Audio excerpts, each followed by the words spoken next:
Assalamualaikum warahmatullahi wabarakatuh. Hai anak-anak, apa kabar? Alhamdulillah, luar biasa. Tetap jaga kesehatan ya, dengan makan makanan yang sehat dan gizi seimbang agar tubuh kita selalu sehat. Anak-anak, pada video pembelajaran kali ini kita akan belajar Mupel IPA KD 3.3 menjelaskan organ pencernaan dan fungsinya pada hewan dan manusia serta cara memelihara kesehatan organ pencernaan manusia. Adapun untuk tujuan pembelajarannya adalah yang pertama, siswa dapat menjelaskan sistem pencernaan manusia. Yang kedua, siswa dapat menjelaskan dan menyebutkan organ-organ pencernaan manusia. Dan yang ketiga, siswa dapat menjelaskan perbedaan pencernaan kimiawi dan pencernaan mekanik. Anak-anak, berikutnya adalah pengertian pencernaan dan fungsi alat pencernaan. Pengertian pencernaan. Pencernaan adalah proses melumatkan atau menghancurkan makanan di dalam tubuh yang semula kasar menjadi halus dengan bantuan gigi dan enzim. Kemudian diserap sari-sari makanannya dan diedarkan ke seluruh tubuh. Lalu zat sisa hasil pencernaan yang tidak diperlukan tubuh akan dibuang atau dikeluarkan. Berikutnya adalah fungsi alat pencernaan. Fungsi alat pencernaan yang pertama menghancurkan makanan. Kemudian yang kedua, menyerap zat-zat makanan yang larut sehingga masuk ke dalam darah. Kemudian yang ketiga, mengeluarkan dari tubuh zat-zat yang tidak dapat dicerna. Berikutnya adalah organ pencernaan pada manusia. Yang pertama ada mulut, kemudian ada kerongkongan, ada lambung, usus halus, usus besar, dan anus. Seperti apa sih proses pencernaan makanan dalam tubuh? Mula-mula makanan masuk ke mulut. Di dalam mulut terjadi pencernaan secara mekanik dan pencernaan kimiawi. Untuk pencernaan mekanik dilakukan oleh gigi. Sedangkan untuk pencernaan kimiawinya yaitu proses pencernaan makanan yang dibantu oleh beberapa enzim seperti ada enzim amilase, petialin, dan juga enzim maltase. Kemudian makanan masuk ke dalam kerongkongan.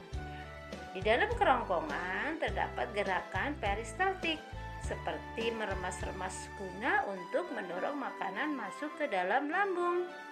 Nah anak-anak, di dalam lambung juga terjadi pencernaan secara mekanik, yaitu ketika makanan dihaluskan oleh gerakan otot-otot lambung.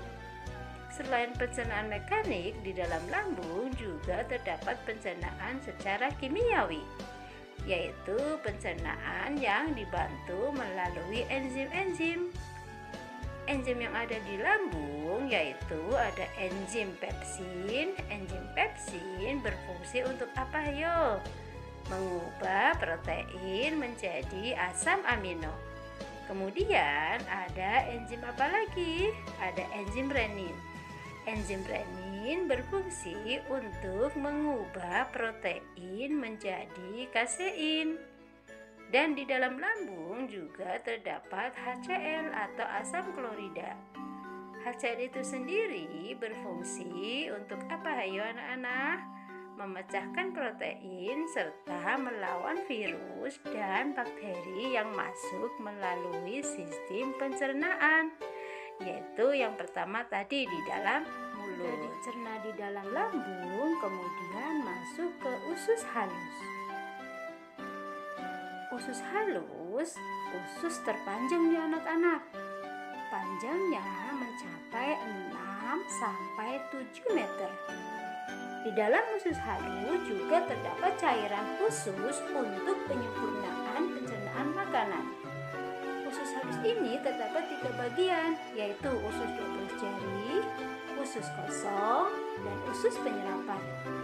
Di dalam usus halus ini, makanan kembali diproses secara kimiawi yang dibantu oleh enzim dari pankreas, empedu, dan hati. Setelah nutrisi diserap di usus halus, sisa-sisa makanan mengalami pembusukan di dalam usus besar. Di dalam usus besar juga air diserap sehingga sisa-sisa makanan siap diubah menjadi feses atau kotoran. Feses atau kotoran ini lalu disimpan di dalam rektum sebelum dikeluarkan lewat anus. Setelah itu, feses dikeluarkan melalui anus. Nah, anak-anak, sekarang kalian sudah paham kan apa itu sistem pencernaan dan fungsinya serta organ-organ yang menyusun dalam sistem pencernaan. Guru punya lagu ini tentang sistem pencernaan. Simak ya lagu berikut ini untuk kalian mengingat tentang organ pencernaan dan fungsinya.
Nah anak-anak, demikian tadi penjelasan Bu Guru tentang sistem pencernaan pada manusia dan organ pencernaan pada manusia serta fungsinya.